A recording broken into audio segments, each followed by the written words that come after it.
السلام علیکم ویورز، آج ہم بات کریں گے محرم الحرام کے خصوصی وظائف کے بارے میں۔ محرم کے پہلے جمعے کا طاقتور وظیفہ۔ یہ محرم کے پہلے یا کوئی بھی جمعے کو کر سکتے ہیں آپ، جس کو پڑھنے سے آپ کی ہر دلی مراد پوری ہوگی۔ جس شخص نے یہ وظیفہ جمعرات اور جمعے کو پڑھا، گویا اس نے اللہ تعالیٰ کی خاص نعمتوں کو پا لیا۔ اللہ تعالیٰ کے خاص کرم سے اس شخص پر سارا سال رزق اور دولت کے دروازے کھلے رکھے گا۔ بس آپ کو اس عمل کو بہت نیک نیتی سے پڑھتے رہنا ہے اور اپنے رب کو دل میں یاد کرتے رہنا ہے۔ وظیفہ شروع کرنے سے پہلے آپ وضو کر لیں اور جائے نماز پر آ جائیں۔ سب سے پہلے آپ نے 4 رکعت نفل قضائے حاجت کی نیت سے پڑھیں۔ یہ 4 رکعت اکٹھی پڑھنی ہے۔ ہر رکعت میں 3 بار سورۃ اخلاص یعنی کہ قل هو اللہ احد پڑھنی ہے آپ نے۔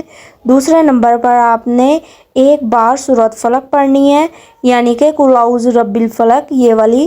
اس کے بعد آپ نے سورۃ الناس پڑھنی ہے 1 بار یعنی کہ قل اعوذ برب الناس۔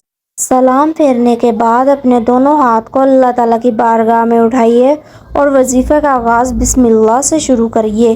اللہ تعالیٰ کا ایک نام کا ورد دل سے کریے جو کہ یہ ہے الصمد الصمد۔ اپنی انگلیوں یا تسبیح میں 11 مرتبہ پڑھنا ہے۔